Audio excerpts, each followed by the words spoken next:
To be honest, I feel like I'm being a bully. And when I mean me, I literally just mean me. I'm not talking about the collective disappointment and anger of the entire community. Oh no, I'm not speaking on all of them. If I could somehow collect the energy of everyone in the FGC, I'd explode. Despite all of the grievances that we may have, like say, with premium grinding, DLC being locked on disc, modes only being accessible online, or publishers going after people who just want to spread positive word of mouth through mods. Oh no, that right there is none of my concern for today. Because despite the fact that those are issues these games have, those are largely the faults of the publishers rather than developers. Developers are passionate and they want to give us a good game to the best of their ability. And the publishers, they give them the money to do it, as well as control, putting this here, putting that there, etc, etc. So a lot of issues with fighting games nowadays, they tend to stem from the publishers rather than developers. However, if there is one thing that developers do have control of, it is how to portray their characters in their games. And that's the big focus for today. I know it, you know it, everyone say it with me. Mortal Kombat's fucking animation. Being a feature-rich fighting game to compensate for some lacking animation? That's fine for the most part. Having amazing top-notch animation to compensate for the lack of content? That is also fine for the most part. But lacking both of these? That is the big focus for today and why I am going into this part 2 of Mortal Kombat 1 and why it's disappointed me. Despite the fact that this is a pet peeve of mine, it is a pet peeve on a massive scale. Seriously, the weight of this bugs me to no end. I can forgive some microtransaction practices by publishers. I can forgive the premium tiers of Street Fighter and how there's only avatar costumes. I can forgive all of that because there is still a lot to these games and they have great animation. Mortal Kombat, on the other hand, is lacking in many of those areas. One complaint I have heard to no end is people saying, oh well, it's Mortal Kombat, it's a parody, it's supposed to be bad. Or you'll have another side that says it's more realistic. Now, to both of those sides, you're wrong. It is not about being a parody and it's not about being more realistic. The whole point of animation, much like acting, is that you need to be sold on the illusion. Alright? We want to be excited about what we're seeing even though we know it's fake. Take the recent WrestleMania for example. Everyone knows that wrestling is staged, but the entertainment around it, the exaggeration of the performance, that's what matters. That's what keeps everyone's attention. Sugar Punch ABI addressed this a long time ago back in his Injustice 2 video. I'll be making a lot of references to things that he said. Shoutouts to Sugar Punch ABI, by the way. He's one of the main inspirations for my channel, as well as one of the main reasons I tend to be in love with fighting game animation so much. Now, when I'm talking about the animation in Mortal Kombat, I am mainly focusing on Mortal Kombat 1, despite the fact that many of the issues stemmed from MK11. And now I know what some of you are gonna say. The older Mortal Kombat games also had bad animation. Mortal Kombat 9 and Mortal Kombat X were a bit guilty of this too. However, the major difference between those games and this one is that MK9 and MKX, they still had a fantasy element to it with a cartoonish look that sort of added charm to the goofy and outright disastrous looking animations. So I could forgive it for that. Not to mention those games had a lot to offer. They were very feature rich and MKX gameplay wise is still fun as hell. The blistering speed, the fast pace of it, the experimenting with the many character variations, on top of everything else like the crypt, the well done story mode, the test your luck, all of that stuff. Oh yes, and the rotating towers, also very good. But a lot of that got lost in transition in MK11 and MK1. With MK11, they started to go for a lot more of a realistic approach, and a lot of that tends to clash with the animation. The animations are either not exaggerated enough, not exaggerated at all, or they barely animate whatsoever. However, I do need to be fair to Mortal Kombat 1. There are a lot of things that this game does good. So let's go over that now before I get into the bad.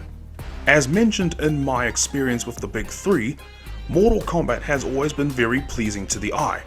And when I say that, I of course talk about the particle effects, as well as the visual presentation with the stage, and most importantly, cinematic animation. For cinematics with these characters, whether they're walking onto the character select screen, character clashes, intro poses, outro poses, fatal blows, and fatalities, all of those are done really well. And the cinematic animation in story mode is always pleasing to the eye.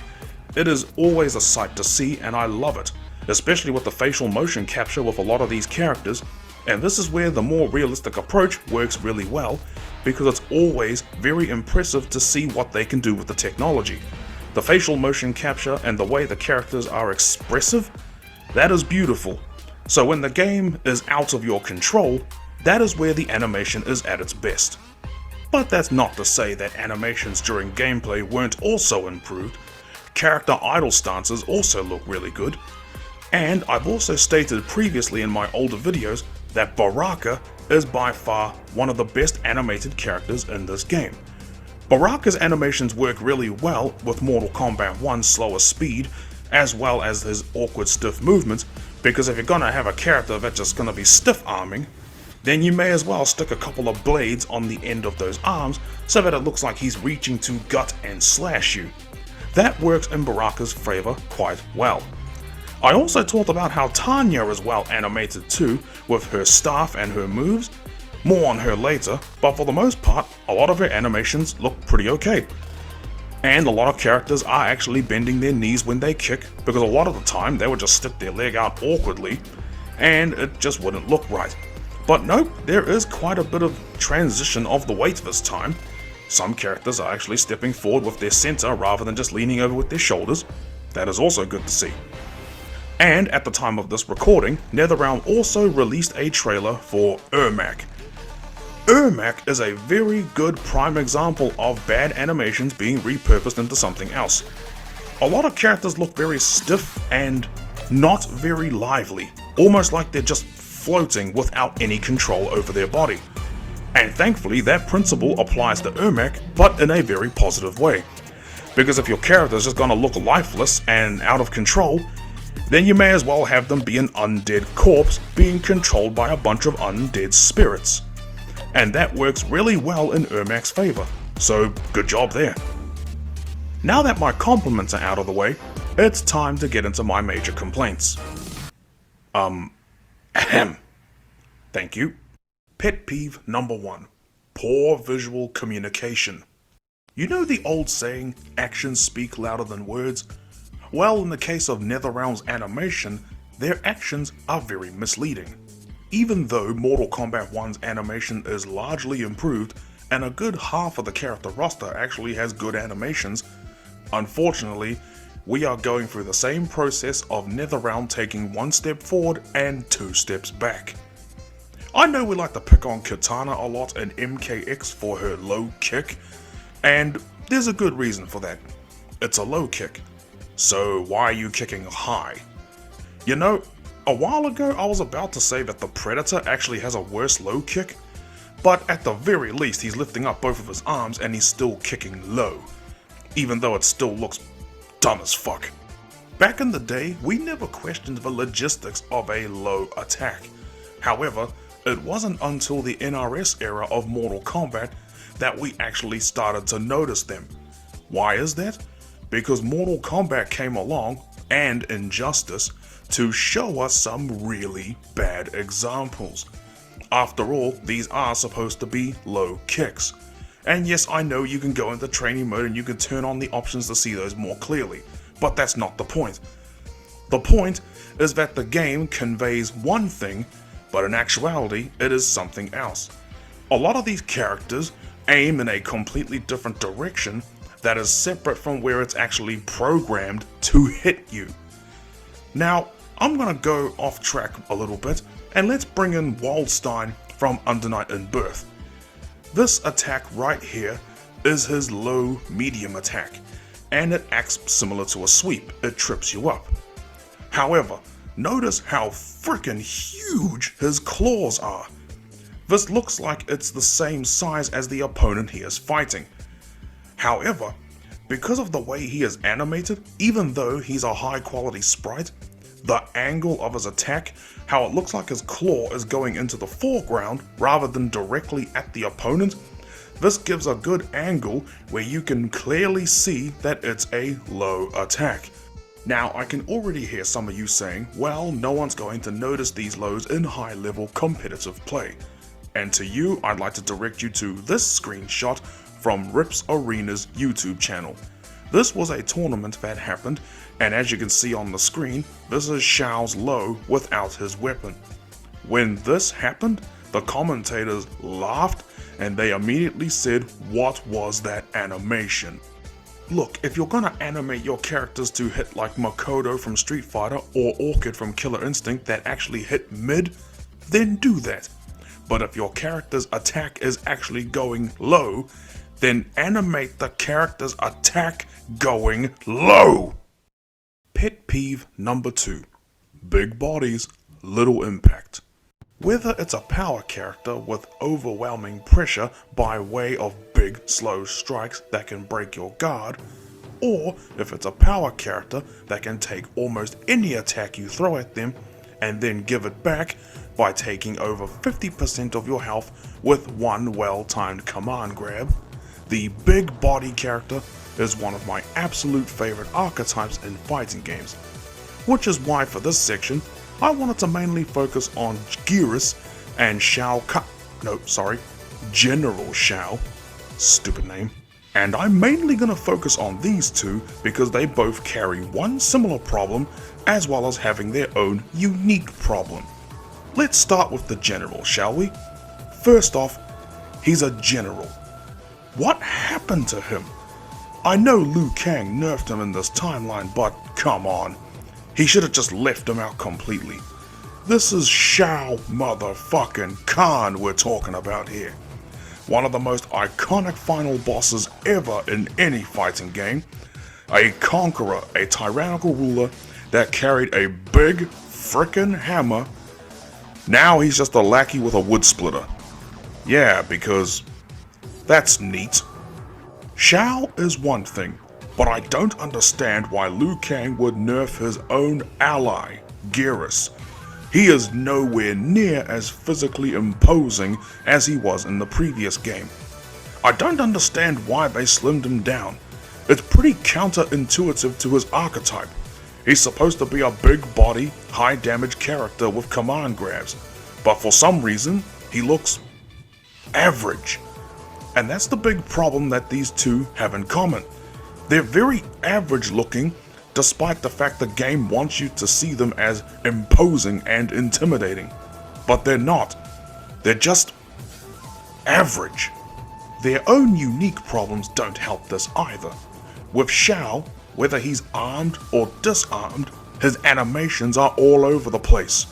A long time ago, I made a video called The Art of Impact, and I praised what NetherRealm did with Shao Kahn in that game, with how a lot of his animations involve him having his hammer on him all the time, which did a good job emphasizing his strength and making him look more physically imposing to the rest of the character roster. Not only is his current weapon a lot less threatening, but he can't even put it on the ground correctly. You do not lean over and arch your back like this. All you are going to do is hurt yourself and throw your spine out. Whether it's one hand or two hand, axe or a sword, you coordinate the shoulders, elbow and your wrist to guide the weapon to its cutting point. The actual power comes from the legs and the twist of your body.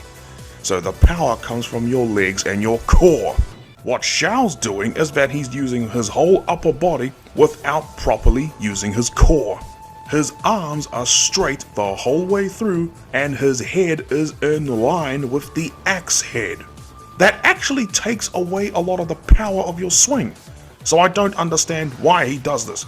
He never did this in MK11, he actually let that thing fly and slam to the ground whenever he wanted it to, because he wanted to do big damage. But in this game, he doesn't seem to want to, and I don't get it. His moves without the axe aren't much better. His punches without it, his 2-1 string, he is just stumbling forward.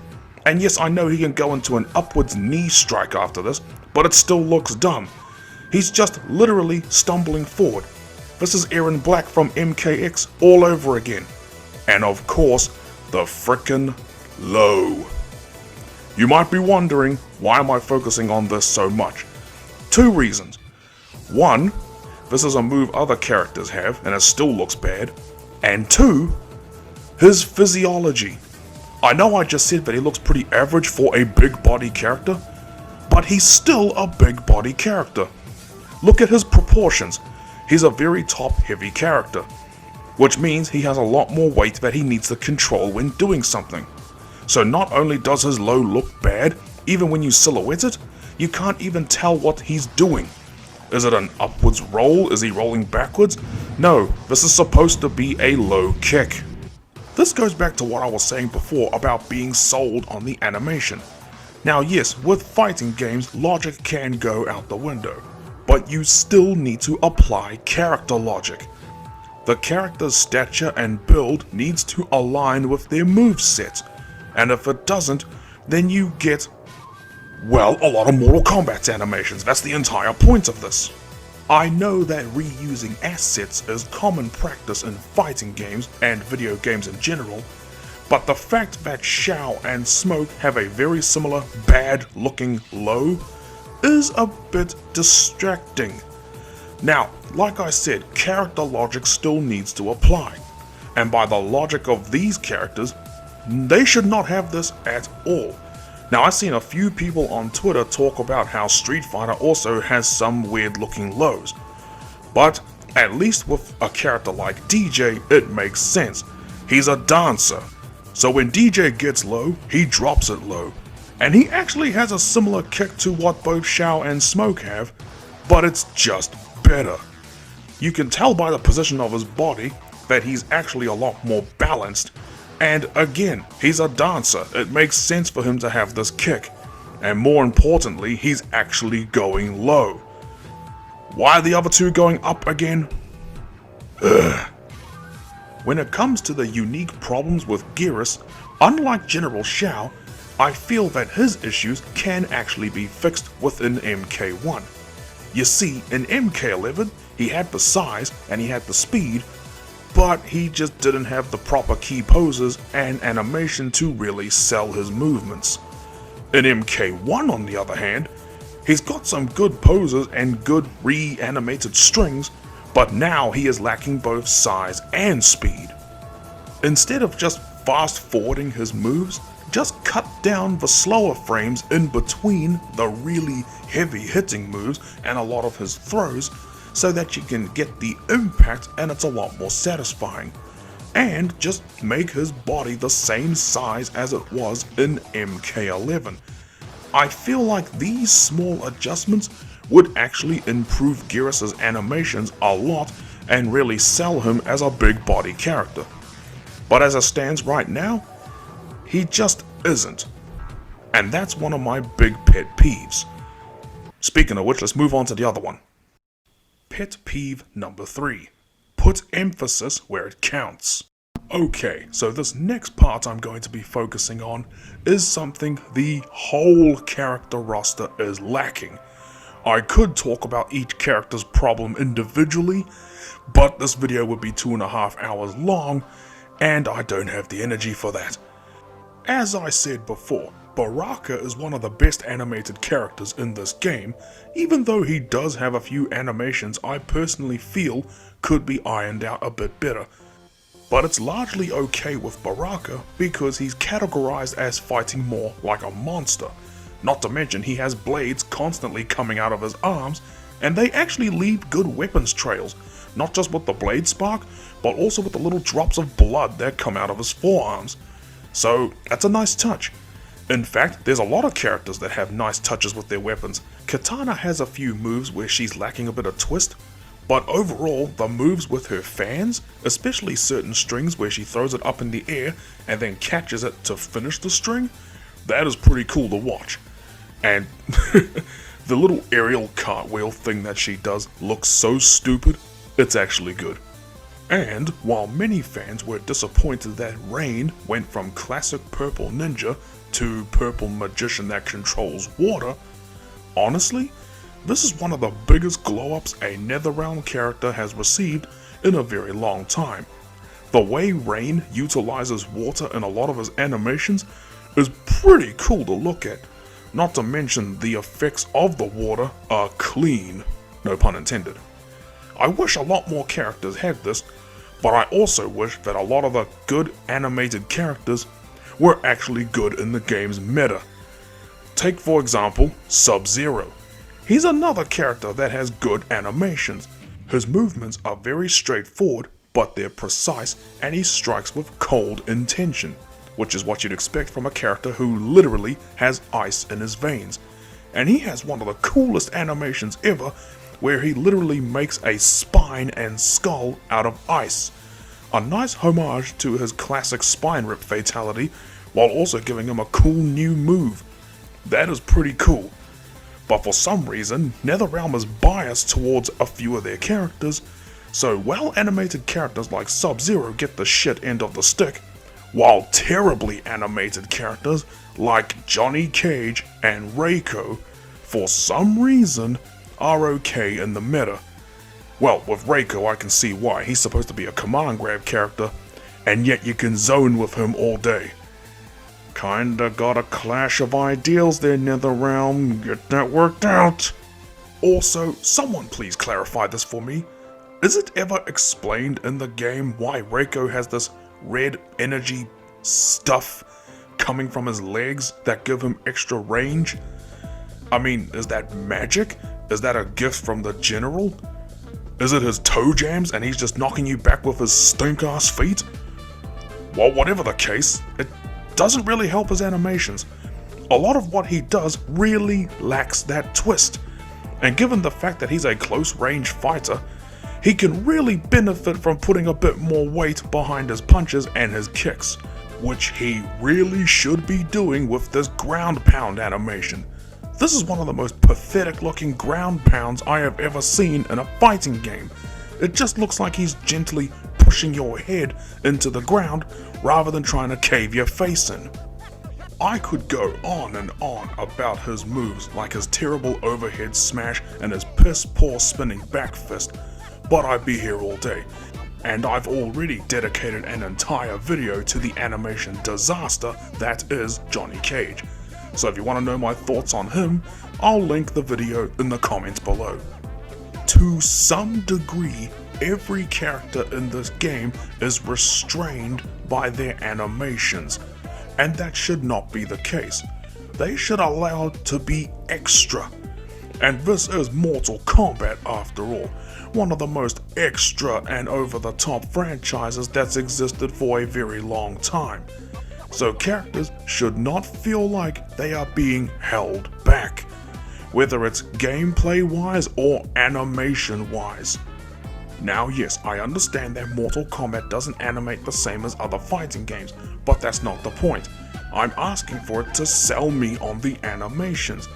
And it can do that if you again apply what I talked about before with proper keyframes and model breaking. Whether it's 2D or 3D, model breaking can really help a fighting game's animation. Dead or Alive does this a lot with all of their characters. Even a heavyweight character like Bass Armstrong, he does a lot of model breaking with his shoulders. Because he's a big heavy fella, putting a lot of force behind a lot of his clotheslines, you will see that a lot of his animations have his shoulder actually pop out of the socket. And that gives a lot of extra whiplash to his arm, which really looks like he is smacking you off your feet. And a lot of other characters do this, whether they're jumping in the air for a big ass kick, everything.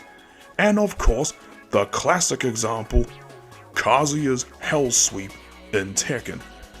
The funny thing is, a long time ago, I wished that the animation would get updated, even though it is still a solid, functional animation. And it did get updated, but the updated animation was given to the new character, Reina. And this is good for two reasons. One, we don't lose the classic Hell Sweep that is a staple to the franchise, and two, we have a more complete and close to real life version that is more plausible, but is ironically not as good. And that is reflected through the gameplay. Kazuya is able to trip you off your feet because of his spine break, adding more whiplash to the sweep. Whereas with Reina, you can see that when she tries it, her center is still on top of her whole leg, allowing for her sweep to come out, and when she goes for the second one, she actually has to put her arms on the ground to keep herself from losing her posture. This is really cool to see. It not only shows the difference between the new and old Mishima style, but it's also hilarious because it looks like Kazuya's going, "That's incorrect, you're supposed to break your spine. Stupid." So yeah, form over function is a must. But don't be scared to add a bit of flash to that function. After all, animation is character, and characters make a fighting game. So you need to be sure the animation really helps these characters shine through. Pet peeve number 4. I was told this game actually had some good music now, so where's the good music? Okay, I can't think of a clever title every time, okay? Shut up! Many Mortal Kombat fans, myself included, are still pissed off that NetherRealm turned away Mick Gordon's offer to make some music for MK11. When a great composer like Mick Gordon comes around and says, "Hey, I want to make some tunes for you," it is a sin to tell him no. Seriously. NetherRealm games need to have much better music. They had a good soundtrack in MK9, and then it fell off into the whole cinematic orchestral vibe of the following games.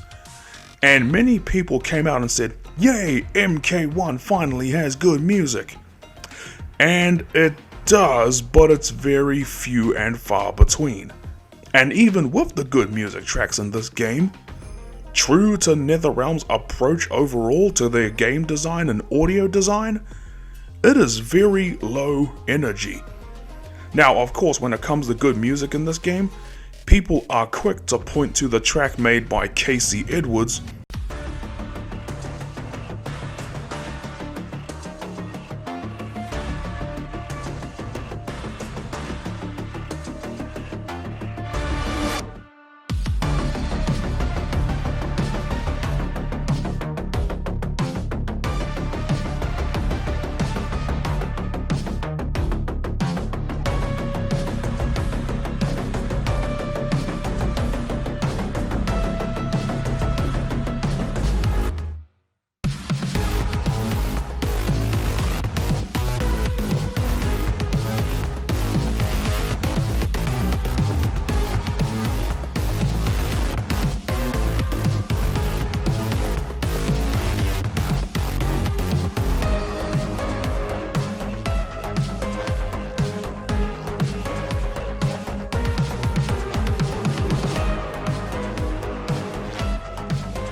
as their favorite track in the whole game.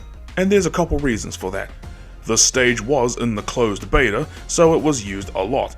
Despite that, however, as I said, it's very low energy, and unless you're going into the match fixated on listening to the music, you are barely going to notice it. This almost seems like a NetherRealm Games exclusive problem, because I don't have this issue with any other fighting game, and funnily enough that includes Mortal Kombat 9.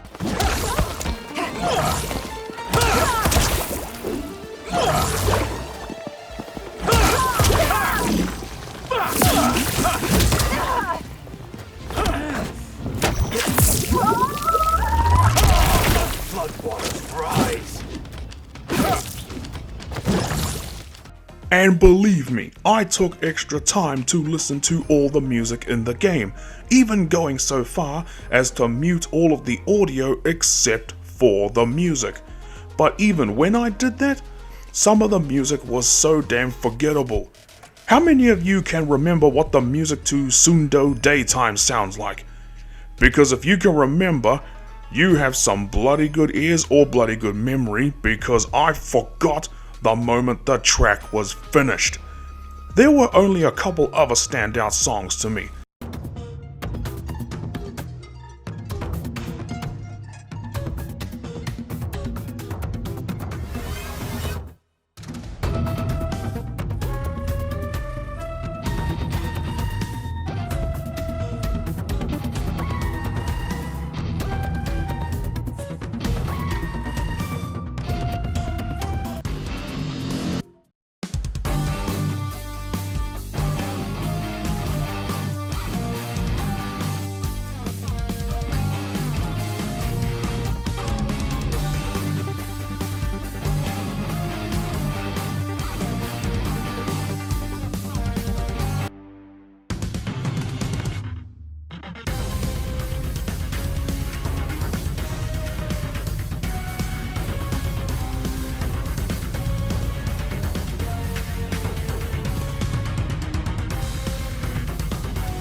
And of course, everyone knows The Tea House.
those were some really good music tracks. Unfortunately, you gotta go out of your way and change a lot of the settings so that you can even notice the damn things.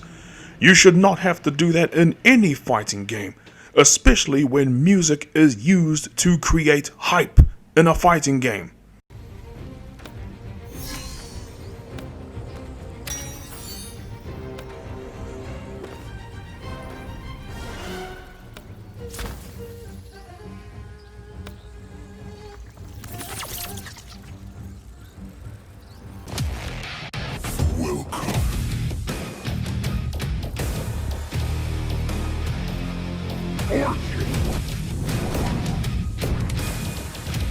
Django.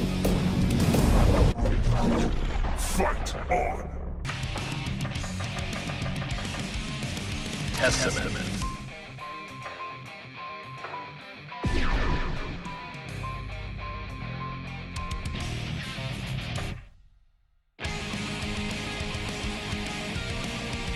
Johnny.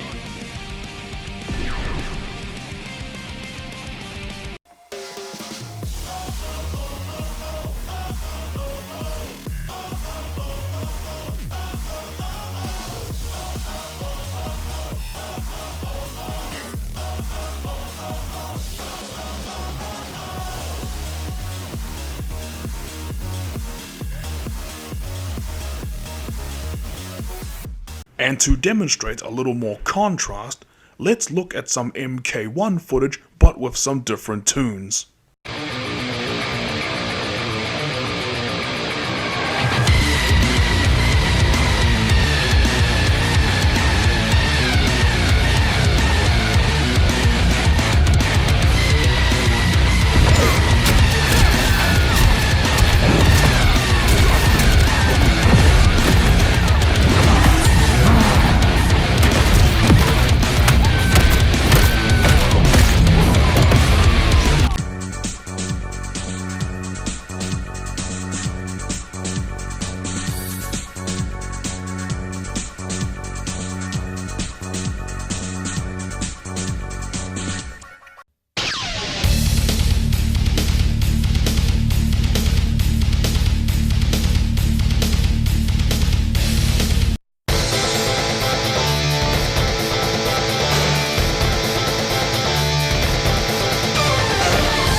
But again, this is for all the NetherRealm games, excluding MK9.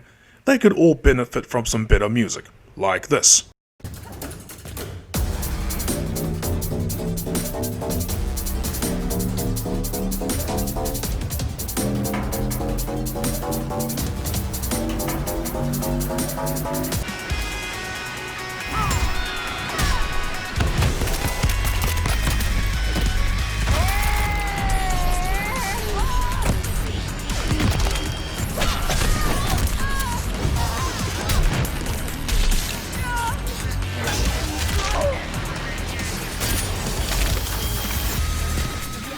And with that, I'm gonna end this video here.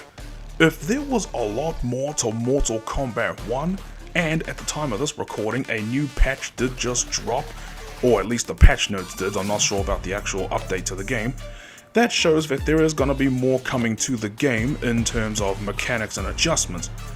But the way the game is now, if it weren't so bare bones, I wouldn't be as hard on the animation. But I am, simply because, well, there really is no compensation for either one. The lacking content, the lacking animation, put those together and you have an unfinished mess. However, I do have hope that the game will get better. Now, I may just sound like a, what's the word I'm looking for? A hopeless optimistic. Yeah, that's it. But I love fighting games and I do love Mortal Kombat despite my issues with it. Now if you stuck around for this long, thank you so much for watching, and I'm gonna close this out by saying, no matter what you may think about each of these games, we can all collectively agree, Waffle House in Tekken would be awesome. Ka kite!